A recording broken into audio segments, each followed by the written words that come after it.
நீங்கள் தவறவிட்ட எபிசோடுகளை இப்பொழுதே காணுங்கள் உங்கள் Tandivan.com மற்றும் Tandivan யூடியூப் சேனலில்.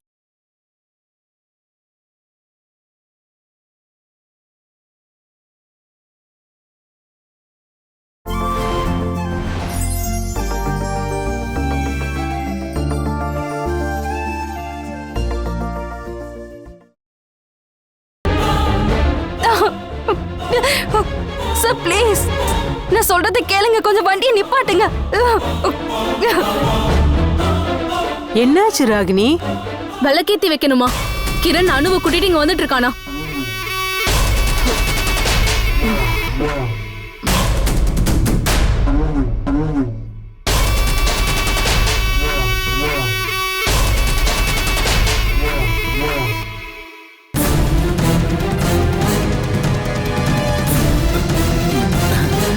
அப்ப சரி, நான் இந்த வீட்டை சுத்தி பத்தி பாத்துக்கிட்டு தான் இருப்பேன். ஓ பயந்தான் கோழி. எதுவா இருந்தாலும் விளக்கேத்தி வெய்யி, நீ அவங்க முதல்ல வரட்டும்.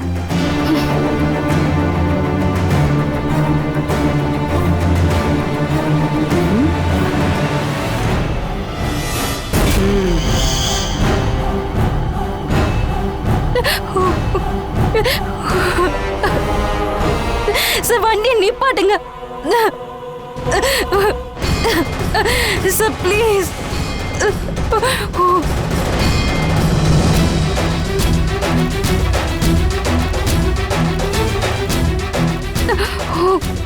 அனு நில்லு, அனு நில்லு அனு. நான் உன்கிட்ட முக்கியமான விஷயத்தெல்லாம் சொல்லணும். என் கையை விடுங்க சார். நீங்க என்ன பேசிட்டு இருக்கீங்க? உங்களுக்கு என்ன பைத்தியமா? நான் சொல்றது எல்லாமே உண்மை அனு. நீ என்னோட மனைவி. கொஞ்சம் வருஷத்துக்கு முன்னாடி நீ நானும் கல்யாணம் பண்ணிக்கிட்டோம். போய் சொல்லாதீங்க. எனக்கு பழசெல்லாம் ஞாபகம் இல்லைங்கிறதுக்காக என்ன வேணாலும் சொல்லுவீங்களா? எனக்கு நல்லா தெரியும் நீ இதைத்தான் சொல்லுவேன்னு. நான் இந்த வார்த்தையை எதிர்பார்த்தேன். இந்த விஷயத்துக்காக தான் இத்தனை நாளா நான் தான் உன் புருஷங்கிற விஷயத்த உங்ககிட்ட சொல்லவே இல்லை. உனக்கு பழசு எதுவுமே ஞாபகம் இல்லாததுனால நீ என்னை ஏத்துக்க மாட்டேன்னு நல்லாவே எனக்கு தெரியும். உனக்கு ஞாபகம் திரும்ப வந்தா எல்லாமே தெரிய வரும்ல. நான் சொல்லாமலே உனக்கு எல்லாமே புரிஞ்சிடணும். நீ கண்டிப்பா என் கூட வருவ அப்படின்னு இவ்வளவு நாளா காத்திருந்தேன். அதான் எதையுமே உன்கிட்ட சொல்லாம இருந்தேன். என்னால இதை நம்ப முடியாது. ப்ளீஸ் கிரண் சார், என்னை இங்க இருந்து போக விடுங்க. நான் எதுக்காக போய் சொல்லணும்? நீயே சொல்லணும். நான் ஏன் போய் சொல்ல போறேன்? நமக்கு கல்யாணம் ஆகிடுச்சானு. இங்க பார், நம்ம கார்ல டிராவல் பண்ணிட்டு இருக்கும்போது நம்ம 2 பேருக்குமே ஆக்சிடென்ட் ஆயிடுச்சு. நீ இறந்து போயிட்டேன்னு சொல்லி என்கிட்ட நம்ப வச்சாங்கனு. பல வருஷத்துக்கு அப்புறமா தான் நான் இந்த ஊர்ல வச்சு உன்னை பார்த்தேன். நான் உன்னை பார்க்கறதுக்காக மட்டும்தான் இந்த ஊர் ஆபீஸ்லயே ஜாயின் பண்ணானு. ஆனா நீ என்னை பார்த்து என்னை யாருன்னே தெரியாத மாதிரி இருந்த. நீ என்ன தெரியாத மாதிரி அவாய்ட் பண்றியோ நான் நினைச்சிட்டு இருந்தேன். அப்புறமா தான் புரிய வந்தது. நம்மளோட அந்த கார் ஆக்சிடென்ட்க்கு அப்புறம் உன் தலையில அடிபட்டு பழசையெல்லாம் மறந்துட்டேன்னு. சரி, எல்லா உண்மையும் உங்ககிட்ட சொல்லிடலாம் நான் முடிவு பண்ணும்போது மனோ கூட உனக்கு மேரேஜ் முடிஞ்சிருச்சு.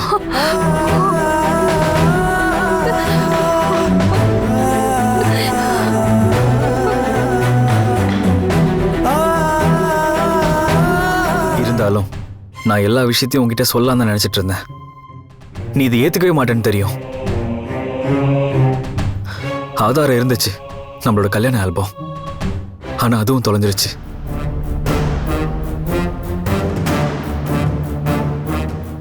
அப்புறம்தான் அத மனோதான் எரிச்சான்னு எனக்கு தெரிய வந்தது. அதுக்குள்ளேயே நீ உனக்குள்ள இருக்கிற பிரச்சனையை தெரிஞ்சுக்கிட்ட. ட்ரீட்மெண்ட் பண்ணணும்னு என்கிட்ட நீயே வந்து சொன்னானு. அப்போதான் நம்ம சாமி மடத்துக்கு போனோம். உன் நோய் குணமாகும், ஞாபகம்லாம் திரும்ப வந்துடும். அவ்வளோ ஏன் நீ ஏன் கூடவே வருவேன்னு நான் நம்பினேன். அதுக்காக நான் காத்துக்கிட்டு இருந்தானு.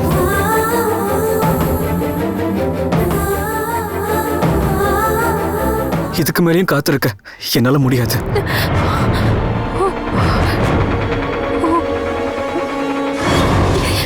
உன் கழுத்துல இன்னொருத்தர் தாலி கட்டியிருக்காங்கன்றது எனக்கு புரியுது. நான் இப்போ அதை பத்தியெல்லாம் யோசிக்கலானோ. இங்க பார், நீ என் கூட கண்டிப்பா வரணும். உன் கூட வாழணுங்கிற ஆசையில நான் கேட்கிறேன். நீ என்னோட மனைவி. நான் நான் நான் கல்யாணம் பண்ணுவேன். நீ என் கூட வரணும். நீங்க உருவாக்குன கதை நல்லா இருக்கு.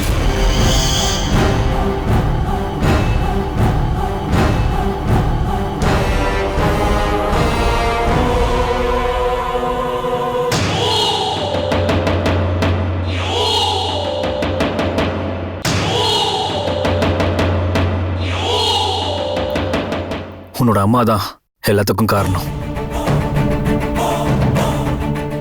உங்க அம்மா இதை பத்தியெல்லாம் உன்கிட்ட சொல்லியிருந்தா இது எதுவுமே நடந்திருக்காது. நம்ம எப்போ ஒன்று சேர்ந்திருப்போம். நம்ம ஒன்னா வாழ்றது பிடிக்காம உன் அம்மா தான் இந்த கதையை கட்டினாங்க, நான் கிடையாது. எனக்கு எதுவும் ஞாபகம் இல்ல. அதனால நீங்க இப்ப சொல்ற கதையை நம்ப என்னால முடியாது. ப்ளீஸ் என்ன இங்க இருந்து போக விடுங்க. இப்படி ரோட்ல நிக்க வச்ச ஒருத்தர் நான் தான் உன் புருஷன்னு சொன்னா என்னால நம்ப முடியாது. நான் என் அம்மா கிட்ட கேக்குறேன். இப்போ உனக்கு நம்பிக்கை வரல. நம்பிக்கை வர்றதுக்கு நீ அம்மா கிட்ட கேட்கணும். சரி சரி, வேற என்ன பண்றது? கேட்கலாம், அம்மா கிட்டே கேட்கலாம். நீ வண்டியில ஏறு. ம் ம்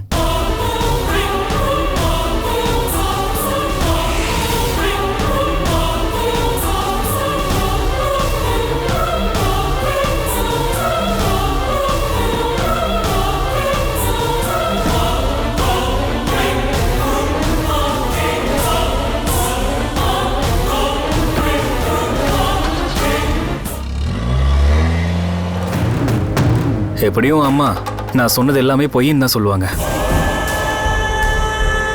எனக்கு யார் சர்டிஃபிகேட்டும் தேவை கிடையாது. என் மனசுல நீ எப்பவுமே இருப்ப.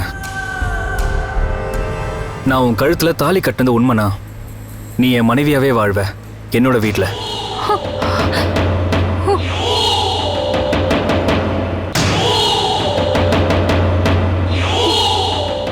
நம்ம போறானோ என்னோட வீட்டுக்கு. விளக்கேத்தி வச்சுட்டு காத்துக்கிட்டு இருப்பாங்க ராகினி அம்மா. சார் ப்ளீஸ் அப்படி பண்ணாதீங்க சார். நான் சொல்றத கொஞ்சம் கேளுங்க.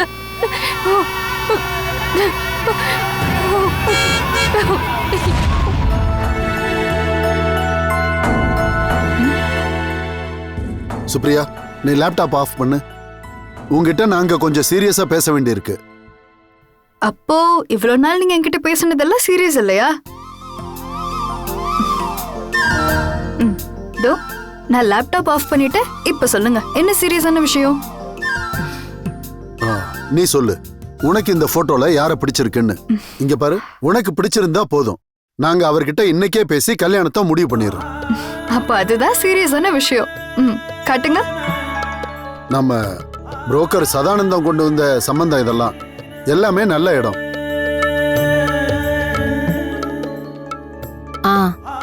இந்த பையன் நல்லா இருக்கான், எனக்கு பிடிச்சிருக்கு.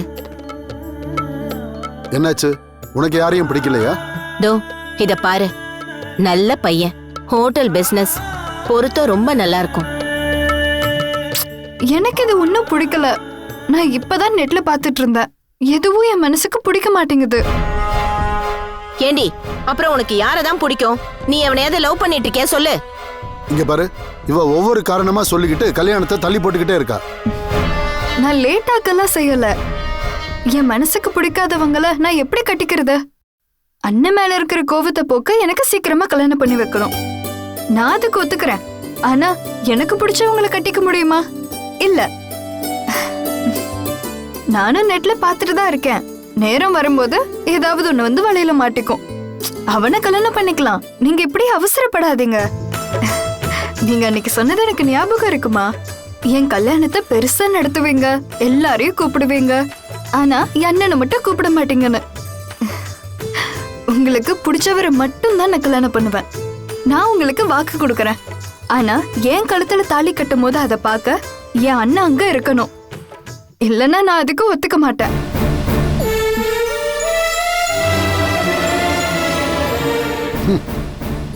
பாத்தியாடி, அண்ணன் மேல எவ்வளவு பாசம் பாரு. நான் அப்ப சொன்னது உண்மைதாங்க. ஏன்னா நான் அப்ப கோவத்துல இருந்தேன். அதனால என் பையன்கிட்ட சொல்லாம இவளோட கல்யாணத்தை நடத்திடுவேனா? அந்த சனியா இருக்கால, அந்த அனுப்பமா, அவ என் பையனை விட்டு போய் தொலைஞ்சா போதும். அதுக்கப்புறம் ஒரு நல்ல பொண்ணை நான் அவனுக்கு தேடுவேன். என் 2 பசங்களோட கல்யாணத்தையும் ஒன்னா நடத்துவேன். எவ்வளவு அழகான நடக்காத கனவு இது. கண்டிப்பா நடத்துவேன். அனு கிரண் கூட போயிடுவா. மனோவை தூக்கி போடுவா. அன்னைக்கு சுப்ரியா பார்த்ததுக்கு அப்புறமும் அவங்க 2 பேரும் மீட் பண்ணிட்டு தான் இருக்காங்க.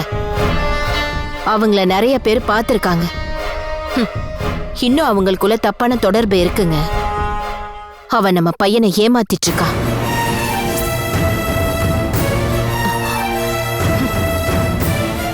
மனோ கடைசி இங்கதான் வருவான். என்னோட ஆசை நிறைவேறும். நீங்க வேணும்னா பாருங்க.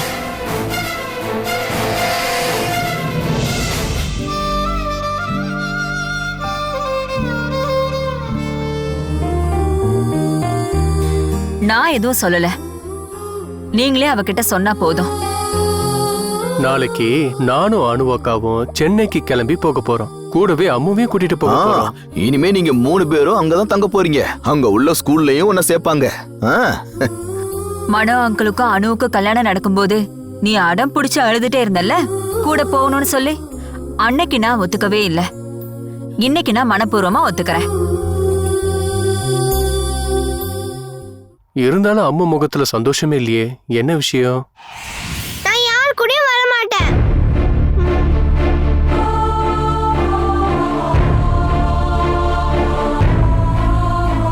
ஏன் அப்படி? அம்மு சும்மா சொல்றா. அவங்க போகும்போது கூட போயிருவேன். அப்படித்தானே தங்கம்? இல்ல இல்ல இல்ல,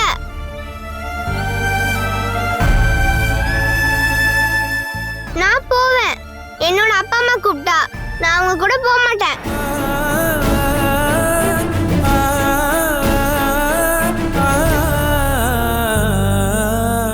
நீ இப்ப என்னமா சொல்ற? அவங்க கண்டிப்பா வரமாட்டாங்கம்மா. அம்மா, நான் தான் உன்னோட அம்மா. வேற எந்த அம்மா வந்து உன்னை கூட்டிட்டு போவாங்க? போய் சொல்லி ஏமாத்த வேணாம். நான் என்னோட அப்பா அம்மாவை பார்த்தேன். கிரண் அங்கிள் அவங்கள பார்க்க என்ன கூட்டிட்டு போனாரு.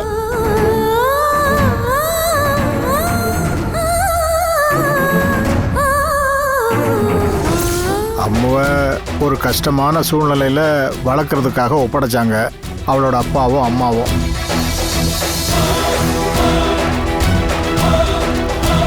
பாலக்காட்டில் கல்லடிக்கோடுங்கிற ஒரு கிராமத்தில் அப்பா ஸ்ரீவல்சன், அம்மா ரேணுகா. ஸ்ரீவல்சன் வெளிநாட்டில் இருந்தார். ரேணுகா ஹவுஸ் ஒய்ஃப் தான். கிரண் அங்கிள் எனக்கு என் அப்பா அம்மாவை பார்க்க போகணும்.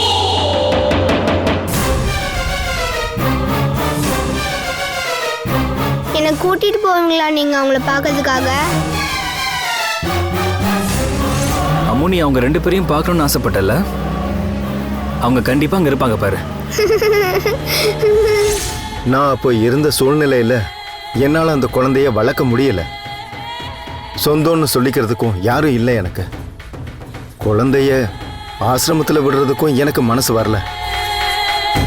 அதனால தான் நான் கோபி சார் கிட்ட சொல்லி குழந்தைய நான் பத்மாக்கா கிட்ட ஒப்படைச்சேன்.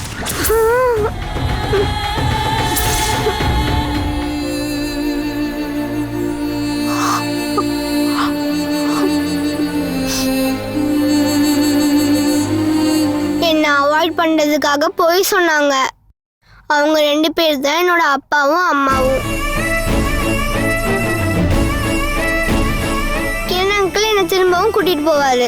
கடைசியா அவங்க என் கவலையை பார்த்து அவங்க கூட என்ன சேர்த்துப்பாங்க. நான் என் அப்பா அம்மா கூட மட்டும்தான் போவேன். உங்க கூட நான் வரவே மாட்டேன்.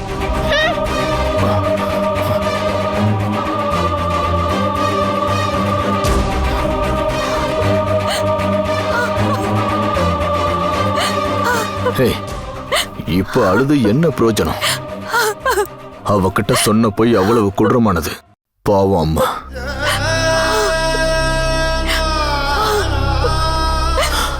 அதனால உங்க முடிவை நீங்க மாத்திக்க வேண்டாம். நாளைக்கே கிளம்புற வழியை பாருங்க. அவ வரலன்னா இருக்கட்டும், நீங்க கிளம்புங்க.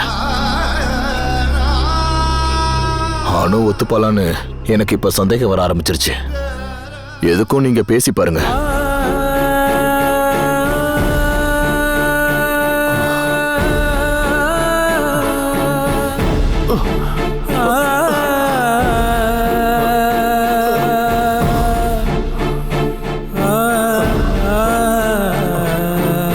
நான் அவளை கூட கூட்டிக்கிட்டு போவேன்.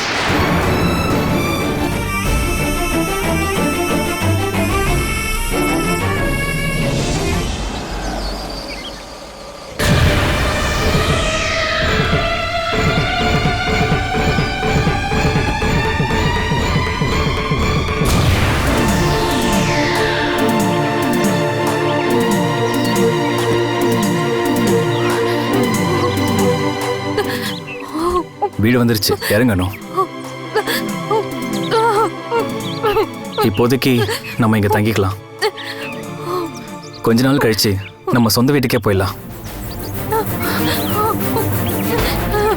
அனு, நீ எவ்வளவுதான் அழுதாலும் புரண்டாலும் சரி, நான் உன்னை விடுறதா இல்லை. உன்னால இதை சீக்கிரம் ஏத்துக்க முடியாதுன்னு எனக்கு தெரியும். அது உன்னோட தப்பு கிடையாது. உனக்கு தான் எதுவும் தெரியாதுல்ல. போக போக உனக்கு எல்லாமே புரிய வரும். நம்ம சந்தோஷமா வாழலாம் அனு. நீ வா அனு, வெளியே வா அனு. இறங்க.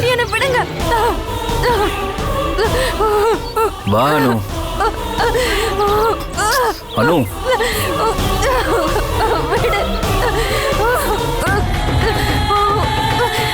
ராகினி அம்மா.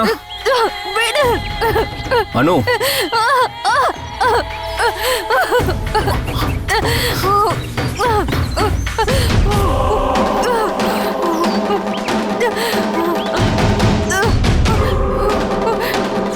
குமாருக்கும் தெரியாது நான் உன்னதான் கல்யாணம் பண்ணி இங்க கூட்டிட்டு வர போறேன். கல்யாணத்தை பத்தி எதுவும் உங்ககிட்ட சொல்லல. Sorry sir. இவங்க அப்பா இருக்கார்ல, எங்க கல்யாணத்தை பத்தி தெரிஞ்சா கண்டிப்பா பிரச்சனை பண்ணுவாரு.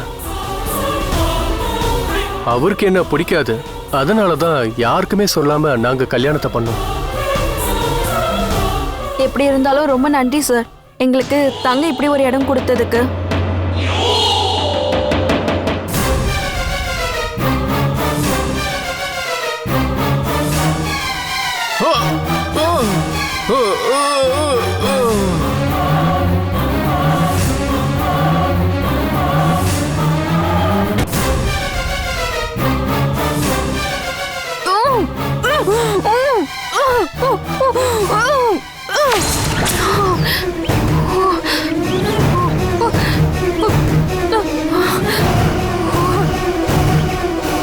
அனு, என்ன யோசிச்சுக்கிட்டு இருக்க?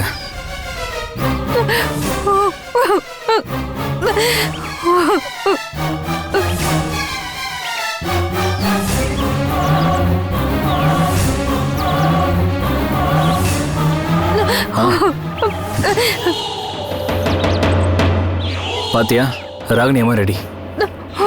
நம்மளை விளக்கேத்தி வரவேற்க வந்திருக்காங்க. நீ வலது கால வச்சு உள்ள போகணும். முன்னாடி மாதிரி எனக்கு பிடிவாதெல்லாம் கிடையாது.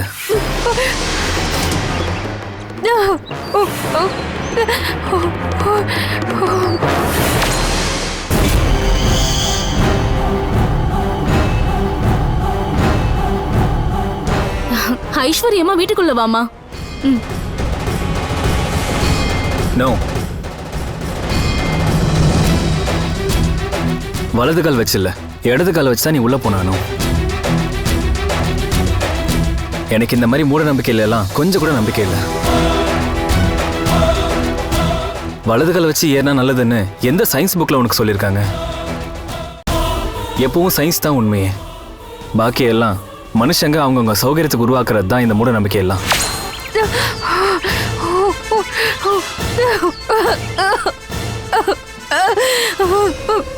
உனக்கு என்ன ஞாபகம் இல்லையா? அதே ராகினி அம்மாதான். பழசெல்லாம் மறந்துட்டனா என்னையும் மறந்துருப்ப. பரவாயில்ல, அங்கேயே நிக்காம வலது காலை எடுத்து வச்சு உள்ள வா அனு. சார், என்ன சார் இதெல்லாம்? என்ன இப்படி கஷ்டப்படுத்தாதீங்க. தயவு செஞ்சு என்னை என் வீட்டுக்கு விடுங்க. இங்க பாரு அனு, நான் சொல்றது மட்டும் கேளு. நீ இனிமே ஏன் கூட தான் இருப்ப நான் சொல்லிட்டேன். வா. விடுங்க, விடுங்க சார், என்ன விடுங்க, என்ன விடுங்க சார். எனக்கு என் வீட்டுக்கு போகணும், என்ன விடுங்க. இங்க பாரு, சின்ன குழந்தைங்க மாதிரி அடம் பிடிக்காத.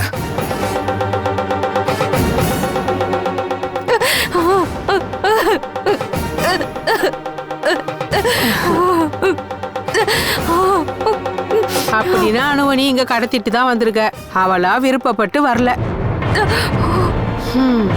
பானுமதி அம்மா நீங்களா? நான் கொஞ்சம் கூட எதிர்பார்க்கல. இவ இங்க வரேன்னு சொன்னப்போவே நானும் கூடவே வந்துட்டேன்.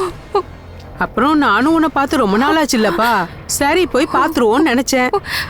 எப்படியா இருந்தாலும் நான் வந்ததுனால ஒரு சந்தோஷமான விஷயத்த பார்க்க முடிஞ்சதுல. அனு ட்ரீட்மெண்ட்ல இருந்தா, ஆனா பலன் எதுவும் கிடைக்கல. அதனாலதான் நடந்த எல்லாத்தையுமே சொல்லி இவளை இங்க கூட்டிட்டு வந்துட்டேன். நீங்க சொன்ன மாதிரி இது ஒரு கடத்தல் தான். நல்லதா போச்சு. எதுக்காகமா நீ இப்படி அழுதுட்டு இருக்க? சந்தோஷமா இரு. கிரண் கூட நீ திரும்பவும் வாழ போறல்ல. இழந்த வாழ்க்கை திரும்ப கிடைச்சிச்சுன்னு சந்தோஷப்படணும்ல. ஐயோ ராகினி, நீ குத்துக்கால் மாதிரி அப்படியே நிக்காம அவளை கூட்டிட்டு போய் 4 வார்த்தை நல்லதா பேசு. புதுசா பொண்ணு வீட்டுக்குள்ள வரும்போது அவளுக்கு கொஞ்சம் கஷ்டமா தான் இருக்கும். அதெல்லாம் 2 நாள் ஆயிடுச்சுன்னா எல்லாம் சரியா போயிடும். 2 நாள்லாம் வேணாம், இவ யோசிக்க கொஞ்ச நேரம், அது போதும். அப்புறமா ஓகே ஆயிருவா. என் அன்பாவை புரிஞ்சுக்க ஆரம்பிக்கும் போது இந்த கண்ணீர் எல்லாம் போயிடும். அப்புறம் 2 பேரும் சேர்ந்து நல்ல சாப்பாடா செய்யுங்க. பாயசமும் வேணும். எங்க 2வது கல்யாணத்தை இன்னைக்கு நாம கொண்டாடணும். ஒண்ணு இல்ல, 2 விதமான பாயசம் பண்ணிடுவோம். நீ சீக்கிரம் வா ராகினி, நம்ம அடுப்படியில தூள் கலப்பிடும். வா ராகினி.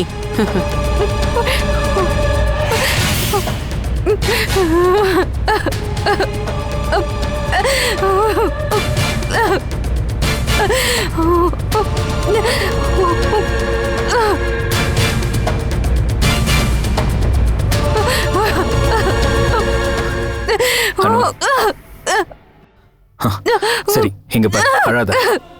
விடுங்க.